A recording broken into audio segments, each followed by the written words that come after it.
రామాయణంలో కిష్కింధకాండలో 24th సర్గలో 21 శ్లోకాల నుంచి. ఎప్పుడైతే వాలి మరణిస్తాడో తార, అంగదుడు, ఆ వానర యోధులందరూ కూడా విలపిస్తుంటే అవన్నీ చూసి ఇంకా బాధకి లోబడిపోతాడు. చాలాసార్లు మేము యుద్ధం పోటీ పడి ఎన్నో సకాలుగా మేము ద్వంద్వ యుద్ధానికి పాల్పడినా సరే నా అన్న ఎప్పుడూ నన్ను చంపాలన్న ప్రయత్నం అటువంటి ఆలోచన కూడా లేదు తనకి. కానీ నేను దుర్మార్గుణ్ణి. ఎందుకంటే మా అన్నని ఈ స్థితికి తీసుకొచ్చానా? మా అన్న చావుకి కారణం నేనయ్యాను. నేను మహాపాపిని. అందుకే ఎప్పుడు నాకీ లభించిన భోగం కూడా నాకేమి రాజ్యము కానీ, ఇవన్నీ కూడా అధికారం కూడా స్వీకరించింది కావట్లేదు. నేను మహాపాపం చేసేశాను. నా కారణంగానే నా అన్నకి గతి కలిగింది అని విలపిస్తూ ఉన్నాడు. యుద్ధంగధో వీరా వారార్హ జీవేచ్చ మాత పరిపాలనార్థం వినాతు పుత్రం పరితాపదీన తారాన జీవేదితి నిశ్చితం మే.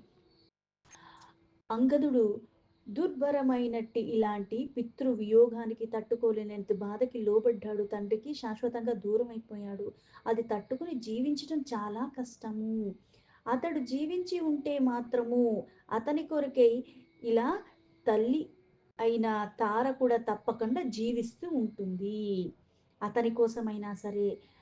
కొడుకు జీవించకపోతే తల్లి జీవించదు. ఇంకా అంటే భర్త చనిపోతే ఒక ఎత్తు, బిడ్డ కూడా చనిపోతే ఆ తల్లి అన్నది ఇంక అసలు జీవించి ఉండదు. అంతులేని బాధకి లోబడిపోతుంది. ఇదే నా గట్టి నమ్మకము అని చెప్పాడు. సోహం ప్రవేక్ష్యామ్యతి దీప్తమగ్నిం భ్రాత్రా చ పుత్రేణ చ సఖ్యమిచ్చన్ ఇమే విచేష్యంతి హరిప్రవీరా సీతాం నిదేశే తవ వర్తమానాః. రామ, తోబుట్టువైన వాలి ఇప్పటికే మరణించి ఉన్నాడు. ఇక పుత్రుడైన అంగదుడు కూడా ప్రాణాలు విడిస్తే నేను బ్రతికి ఉండటం అన్నది అసంభవము. వారిపై గల మమకారంతో వెంటనే నేను కూడా అదే అగ్నిజ్వాలలకి ఆహుతైపోతాను. ఈ వానర వీరులు నీ ఆదేశ అనుసారంగా సీత అన్వేషణ వాళ్ళు చేసేస్తారు. నేను మాత్రం ప్రాణాలతో ఉండలేను అన్నాడు. కృత్స్నం తు తే సెత్స్యతి కార్యమీతత్ మయ్య ప్రతీతే మనుజేంద్రపుత్ర కులస్య హంతారమజీవనార్హం రామానుజానీహి కృతాగసమ్మా. మహారాజు కుమారుడు అయిన ఓ రామ, నేను మరణించిన సీత అన్వేష కార్యక్రమం మాత్రం ఆగదు. ఇది పూర్తిగా సఫలమై తీరుతుంది. నేను నా వంశానికే తీరని అప్రతిష్టని తెచ్చిన కారణంగా ఇక నా వల్ల అది అంతరించిపోవాలి, నాతోనే వెళ్ళిపోవాలి. అందుకే నేను క్షమించరాని పాపకార్యానికి మూట కట్టుకుని చేసేశాను. అందుకే నేను జీవించటానికి అర్హత కోల్పోయాను కనుక మరణించటానికి నాకు అనుమతివ్వు అన్నాడు. ఇత్యేవమార్తస్య రఘుప్రవీరః శ్రుత్వా వచో బాల్యానుజస్య తస్య సంజాత బాష్పః పరవీరహంత రామో ముహూర్తం విమన బభూవ. ఆర్తుడై అలా విలపిస్తూ ఉన్న సుగ్రీవుడొక్క మాటలు విన్న రాముడు అతన్ని ఇలా కంటతడి తుడిపిస్తూ అతనితో పాటు ఆ బాధకి లోబడిన రాముడు మళ్ళీ తన్ని ఆశ్రయించాడు కాబట్టి ఆదుకోవటానికి విరోధుల్ని సైతం రక్షించే స్వభావం కలిగిన రాముడు తనతో స్నేహం చేశాడు సుగ్రీవుడు. అందుకుని ఒక్క క్షణకాలం పాటు తను కూడా ఆ బాధకి లోనయ్యాడు. ఎందుకంటే సుగ్రీవుడు అంతలా విలపిస్తూ ఉన్నాడు. మనకి బాగా దగ్గర వాళ్ళు కావచ్చు, లేకపోతే ఎవరైనా కావచ్చు, వాళ్ళు బాధలో ఉన్నారంటే ఆ బాధని విని లేకపోతే అంతలాగా విలపిస్తూ ఉంటే మనసు స్పందిస్తుంది. సాధారణంగా ఎవరికైనా సరే 99% ఆ మనసు స్పందిస్తాం. అంతేగాని వాళ్ళు ఏడుస్తుంటే సైకోల్లాగా మనం ఆనందించం. ఆ బాధకి మనం కూడా లోబడతాం. కాకపోతే మళ్ళీ సమయస్ఫూర్తితో ఆ సమయానికి, సందర్భానికి అవగాహనతో కొన్ని కొన్ని మనం వాళ్ళకి ధైర్యాన్ని ఇస్తూ, మళ్ళీ వాళ్ళ ఉత్సాహాన్ని ప్రేరేపించేలాగా కూడా మళ్ళీ మాట్లాడుతూ ఉంటాము. తస్మిన్ క్షణే భిక్షామ వీక్షమానః క్షితిక్షమావాన్ భువనస్య గోప్తా రామో రుదంతిం వ్యసనే నిమగ్నాం సముత్సకః సోతదదర్శ తారాం. భూదేవిలాగా ఇంత సహనం కలిగిన వాడు, లోకరక్షకుడు అయిన స్వామి అయిన రాముడు అప్పుడు తనను తార పదే పదే చూస్తూ ఉండటం కూడా గమనించాడు. అంతటా శోకమగ్ని ఆక్రందిస్తున్న తార యొక్క దుఃఖాన్ని తొలగించాలని అనుకుని రాముడు అప్పుడు ఆదరంతో ఆమె వైపు చూస్తూ తాం చారునేత్రాం కపిసింహనాదం పతిం సమాశ్లిష్య తదా శయానాం ఉత్తాపయామాసూరధీనసత్వాం మంత్రిప్రధానాః కపివీరపత్నిం. చారు నేత్రాలు కలిగిన వానర ప్రముఖులకు ప్రభువు అయిన తన నాదుండి కౌగలించుకుని పడిపోయి ఉంది తార. అప్పుడు శ్రీరాముడు ఆమెని చూస్తూ ఆమె దగ్గరికి వస్తున్నాడు. అది గమనించిన అక్కడున్న ముఖ్యమైన సచివులందరూ కూడా అంత దీనంగా వాలిని పట్టుకుని అలా ఉండిపోయిన ఆవిడ్ని వీళ్ళు మెల్లగా లేవదీసే ప్రయత్నం చేస్తున్నారు. వీరుడొక్క భార్య ఆవిడ్ని లేవదీసి కూర్చోబెడుతుంటే మళ్ళీ వాలిని పట్టుకుని ఆవిడ దీనాతి దీనంగా అలాగే పడిపోయి ఏడ్చేస్తుంది. सा विस्फुरन्ती परिरभ्यमाना भर्तुः सकासादपनीयमाना ददर्श रामं शरचापपाणिं స్వతేజసా సూర్యమివజ్వలంతం. ప్రముఖులైన మంత్రులు భర్త వియోగంతో అంతలాగా విలపిస్తున్న తారని లేవదీసినప్పటికీ కూడా ఆవిడ మళ్ళీ పెనుగులాడుతూనే ఉంది. మళ్ళీ వాలి మీదే పడిపోయి వాలినే పట్టుకుని రోధిస్తూనే ఉన్నది. ఇంతలోకి రాముడు అక్కడ తన ధనుర్బాణాలు ధరించి తన తేజస్సుతో సూర్యుడులాగా ప్రకాశిస్తూ ఉండి అటువైపుగా వచ్చాడు. ఆ శ్రీరాముడు ఆమెని చూశాడు. సుసంవృత్తం పార్థివలక్షణేశ్చ తం చారునేత్రం మృగశాభనేత్ర అదృష్టపూర్వం పురుష ప్రధానం అయం సా కాకుత్స ఇతి ప్రజజ్ఞే. ఇప్పుడు మళ్ళీ తార రాముణ్ణి చూసేసరికి మళ్ళీ ఇలా మాట్లాడుతుంది. పురుషోత్తముడైన శ్రీరామచంద్రుడు ఇంతకు ముందు ఆ తారని చూసేలేడు. కానీ అంగదుడి వలన ఆ ప్రభు యొక్క శుభ లక్షణాల గురించి విని ఉంది తార. వినింది అంతే. కొన్ని కొన్ని వింటము అంటే ఈ మనకి ఏవైతే జ్ఞానేంద్రియాలు ఉంటాయో కొన్ని సుగుణాలు ఉన్న కారణంగా కొన్ని విన్న కారణంగా కూడా అవి మనస్సులో నాటుకుని పోతాయి. కొన్ని మనకు అనుభవంలోకి వచ్చినా ప్రత్యక్షంగా చూసినా కూడా మన మనసులో నాటుకో. అందులో కారణం ఏమిటి అంటే మనలో ఉన్న వికారాలు. ఇక్కడ తార ఈవిడ అంగదుడి ద్వారా రాముడి గురించి విని ఉందంతే, పురుషోత్తముడు అని. అయితే ఆ వినిని కారణం చేత అందమైన నేత్రాలతో చక్కని రాజ లక్షణాలతో విలసిల్లుతున్న ఆ స్వామి అయిన శ్రీరాముణ్ణి అలా కకుత్సవంశుడు ఆ మహానుభావుడు ఇతడే అని ఆమె గుర్తించింది ఒక్కసారిగా లక్షణాలు బట్టి ఈయనే రాముడు అని. తస్యేంద్రకల్పస్య దురాసదస్య మహానుభావస్య సమీపమార్య ఆర్తాతితూర్ణం వ్యసనాభిపన్న జగామతార పరివిఫలంతి. శ్రీరాముడు పరాక్రమాన్ని ఇంద్రుడి అంతటివాడు అని, శత్రువులకి అజేయుడు అని, సాధ్వి అయిన ఆ తార ఆర్తురాలై దుఃఖంలో కుమిలిపోతూ కూడా శక్తి లేదు అలా ఉండి కూడా తూలుతూ సోలుతూ ఆ మహానుభావుని ఒక్కసారిగా చూసేసరికి ఆయన పాదాల చెంత చేరిపోయింది తార. సాతం సమాసాధ్య విశుద్ధ సత్వ శోకేన సంభ్రాంత శరీరభావ మనస్విని వాక్యమువాచ తార రామం రణోత్కర్షణ లబ్ధలక్ష్యం. ఆ పాదాల చెంత చేరిన తార శోకభారంతో అలా మళ్ళీ అంటే ఆ శోకావేశంలో కొంచెం కోపంగా ఇతడు ఒకే ఒక్క బాణంతో నా భర్తను హతమార్చినాడు అని భావించి పౌరుషమైన వచనాలు మాట్లాడు సంకల్పంతోనే రాముణ్ణి చేరింది. కానీ ఆ శ్రీరాముడి ప్రభావంతో ఆమెలోని ఆ తీవ్ర ఆవేదన కోపం ఇవన్నీ ఉన్నాయి, అవన్నీ తగ్గిపోయాయి. అంతటా ఆమె ఆ రాముడితో మళ్ళీ ఇలా మాట్లాడుతుంది. త్వామప్రమేయశ్చ దురాసధశ్చ జితేంద్రియశ్చోత్తమ ధార్మికశ్చ అక్షయ కీర్తిశ్చ విచక్షణశ్చ క్షితిక్షమావాన్ క్షతజూపమాక్షః. ఓ రామా, నీవు దేశ కాలాల కంటే ఏ ప్రదేశంలో ఉన్నావు, ఏ సమయంలో ఉన్నావు, సందర్భం అన్ని తగ్గట్టుగా చూసుకుని కొందరే వ్యవహరించగలరు. అందుకే నువ్వు దేశకాలాదులకు అతీతుడువు కనుకే వాక్కులకు అంటే నువ్వే పరమాత్మవి. ఎలా అయితే పరమాత్మ మనస్సుకి బుద్ధికి దేనికి అంధనివాడు, అందుకే నువ్వు వాక్కులకు మనస్సుకు అంధనివాడవు. భక్తి జ్ఞాన వైరాగ్యాదుల చేతనే నువ్వు సులభంగా లభిస్తావు, లేకపోతే లభించవు. ఇంద్రియ వికారములైన కామ క్రోధాది అరిషడ్వర్గాలు, కామ క్రోధ లోభ మదమోహ మాత్సర్యాలు, ఇవి 6.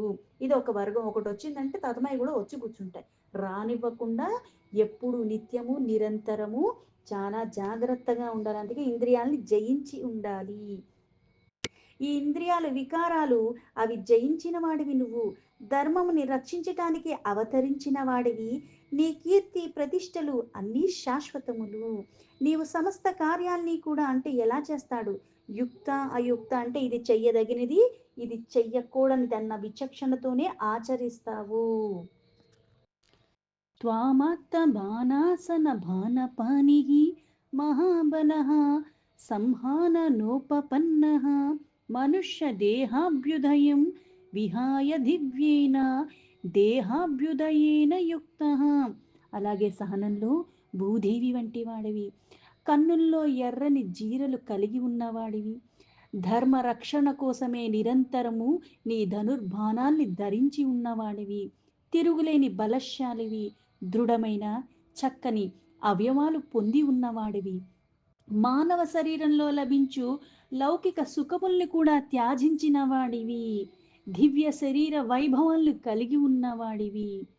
ఏనైక బాణేన హతః ప్రియో మే తేనైవ మాం త్వం జహి సాయకేన హతాగమిష్యామి సమీపమస్య నామామృతే రామ రామేతవాలి. ఓ రామా, అంటే ఇంతకు ముందు రాముడి గురించి ఆ దివ్య తేజస్సు విశేషాలన్నీ కూడా ఆవిడ విని ఉంది. ఇప్పుడు రాముణ్ణి చూస్తుంది. అందుకే ఓ రామా, నా నాథుణ్ణి చంపిన బాణంతోనే నన్ను కూడా చంపెయ్యవా? నేను ఆయన సమీపానికి ఆయన వెళ్ళిపోయాడు, నేను ఆయనతోనే వెళ్ళిపోతాను. నేను లేకుంటే ఆయనకి సుఖాలు ఉండవు. స్వర్గేపి పద్మామలపత్రనేత్రః సమేత్య సంప్రేక్ష్య చామాం అపశ్యన్ నహ్యేషా ఉచ్చావచతామ్రచూడ విచిత్రవేషాప్సరాసోభిజిష్యత్. స్వర్గేపి శోకం చ వివర్ణతాం చ మయా వినా ప్రాప్స్యతి వీరవాలి రమ్యే నాగేంద్రస్య తటావకాశే విదేహ కన్యారహితో యథాత్వం.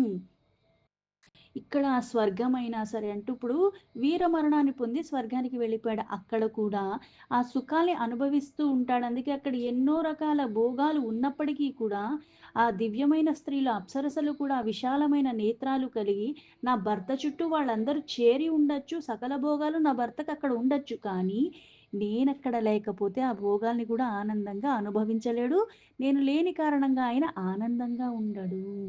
అందుకే ఓ రఘువీర, నీ అర్ధాంగియగు సీత నీ చెంత లేకుండటతో అందమైన ఈ ఋష్యముఖ పర్వతాలు అవన్నీ ఉన్నప్పటికీ కూడా అవి ఇంకా నీకేమీ ఆస్వాదించేలాగా లేవు. నీకు శోకంలో మునిగిపోయి నువ్వు ఎలా అయితే పరితపిస్తున్నావు, అలానే నేను కూడా నా భర్త లేకుండా నేను కూడా సకల సుఖాలకి ఆలవాలమైన స్వర్గంలో దుఃఖాలకి లోనయ్యి కృషించిపోతాడు నా భర్త నేను లేకపోతే.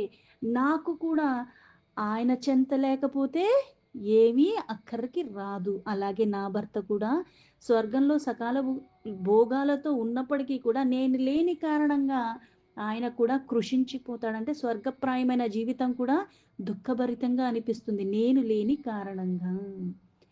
త్వం వేత్తా యావద్వనితా విహీనః ప్రాప్నోతి దుఃఖం పురుషः కుమారः తత్వం ప్రజానన్ జహిమాం నవాలి దుఃఖం మామాం దర్శనజం భజేత్.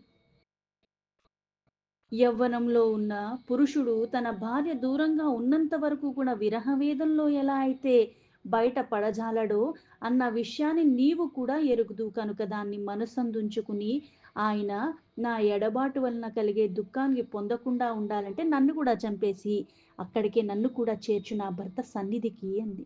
యచ్చాపి మన్యేత భవాన్ మహాత్మా స్త్రీఘాతదోషో న భవేత్తు మహ్యం ఆత్మేయమస్యేతి చ మాం జహిత్వం న స్త్రీవదః స్యాన్మనుజేంద్రపుత్రః. పూజ్యుడైన ఓ మహాత్ముడా, ఈ తారను చంపినచో నాకు స్త్రీ హత్యా పాతకం చుట్టుకుంటుందేమో అని అనుకుంటున్నావేమో, అట్లాంటి సందేహాలు నువ్వేమీ పెట్టుకోకు. ఎందుకంటే పురుషుడుకు భార్య విడతీయరాని వ్యక్తి. అంటే నీవు చేసే కార్యం సగమే చేసినట్టు. వాలిని చంపావు అంటే ఆయన సగాన్ని నన్ను కూడా చంపేయచ్చు. అందుకే నీకేమీ పాపం అంటదు. ఎందుకంటే ఆయనలో సగం నేను. ఆయన శరీరమే నేను. ఈ విషయాన్ని శాస్త్రాలు కూడా, వేదాలు కూడా నొక్కి చెప్తున్నాయి. అందుకే ఈ తార ఆమె భర్తయగు వాలి యొక్క ఆత్మని భావించి నువ్వు నన్ను కూడా చంపేయి, నీకేమీ దోషం కలగదు అని. శాస్త్ర ప్రయోగాద్ వివిధాశ్చ వేదాత్ ఆత్మాహ్యనన్యః పురుషస్య ధారాః దారప్రధానన్న హి ధాన్యమన్యత్ ప్రాదృశ్యతే జ్ఞానవతాం హి లోకి. ఈ లోకంలో కన్యాదానానికంటే కన్యని ఇంకో వాళ్ళకి ఇచ్చి ఎలా అయితే దానం చేస్తున్నామో దానికి మించిన పుణ్యకార్యం మరొకటి లేనే లేదు అని జ్ఞానుల యొక్క అభిప్రాయము.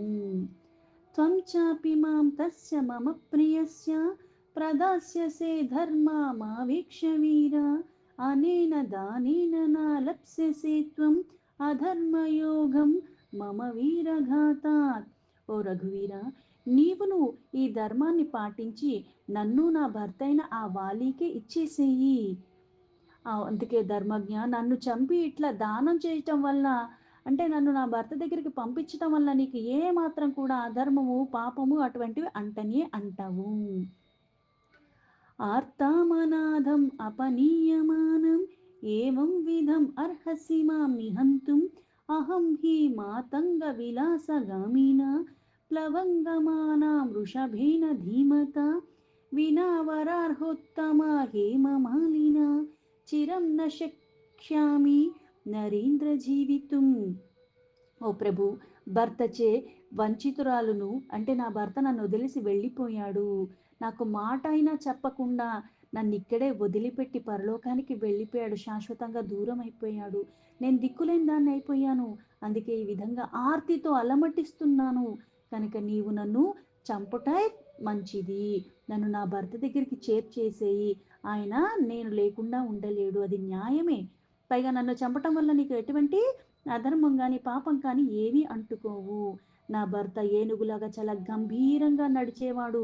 ఈ వానరుల్లో శ్రేష్ఠుడు, ఉత్తమమైన వాడు, మహిమాన్వితమైన బంగారు మాలను ధరించి ఎప్పుడూ ఉండేవాడు. ఆ మహాత్ముడికి దూరమై ఇంక నేను బ్రతుకలేను అని.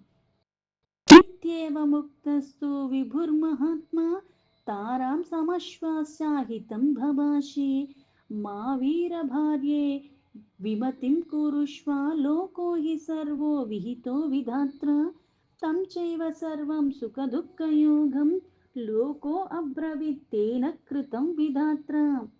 తార ఈ విధంగా ఎప్పుడైతే మాటలు చెప్పిందో మహాత్ముడైన శ్రీరాముడు ఆమెను ఓదారుస్తూ ఇట్లా హితకరమైన మాటలు చెప్పాడు. ఓ వీరపత్ని, ఇలా విరక్తికి లోనవ్వద్దు. ఈ లోకములన్నిటినీ కూడా విధాత బ్రహ్మయే. ఆ బ్రహ్మే సృష్టించాడు కదా.